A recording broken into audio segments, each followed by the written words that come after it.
The Manipur government today kicked off a week-long exhibition from our courtyards to the world Mayon at Hapta Kangzibong in Imphal.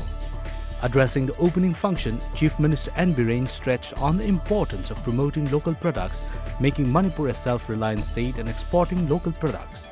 Works Minister T.S. Bishwajit, Consumer Affairs and Food Minister T.S. Chakrabarty, Deputy Speaker K. Robindro, Advisor to Chief Minister S. Ranjan, MLA H. Dingo, L. Susindro and Chief Secretary Rajesh Kumar were present at the occasion. The CBI has booked 17 army officers, including 5 officers in the rank of Lieutenant Colonel, on charges of being involved in alleged irregularities in the recruitment of personnel in armed forces. The Central Bureau of Investigation (CBI), which has brought corruption charges against army officers, on Monday conducted searches in 30 locations across the country. The two-day national strike called by the United Forum of Bank Unions (UFBU), an umbrella body of 9 bank unions, to register their protest against the centre's proposed privatization and disinvestment plan, entered the second day today. According to media reports, the unions have said that the agitation may take a form similar to the farmers' protests going on since November last year. The nationwide strike comes after the backdrop of Union Finance Minister Nirmala Sitharaman's announcement during the budget presentation last month that the government will privatize 2 more public sector banks after it divested the majority stake in IDBI Bank 2 years ago. India recorded 24,492 new COVID-19 cases, registering more than 20,000 cases for the 6th day in a row, taking the infection tally past 1.14 crore, the Union Health Ministry said today.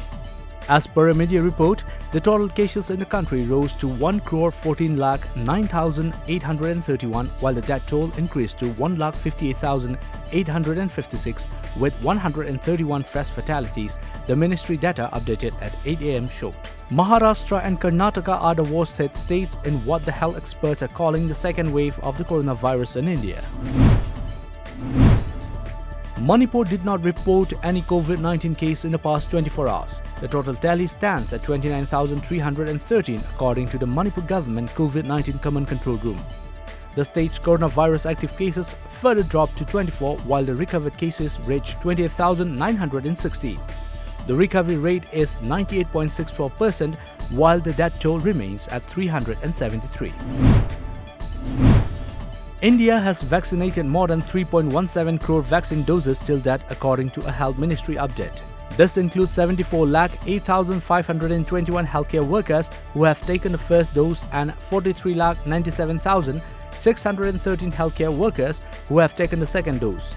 74,26,479 frontline workers who have taken the first dose, 13,23,527 frontline workers who have received the second dose, 16,96,497 beneficiaries aged 45 and above with specific comorbidities, and 95,19,024 beneficiaries more than 60 years old.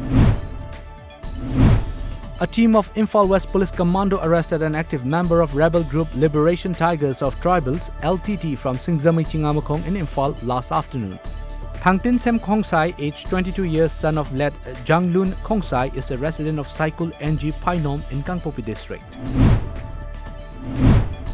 The nomination papers of the 28 of 408 candidates for the second phase of Assam Assembly elections were rejected during scrutiny, a spokesperson of the Office of the Chief Electoral Officer said today.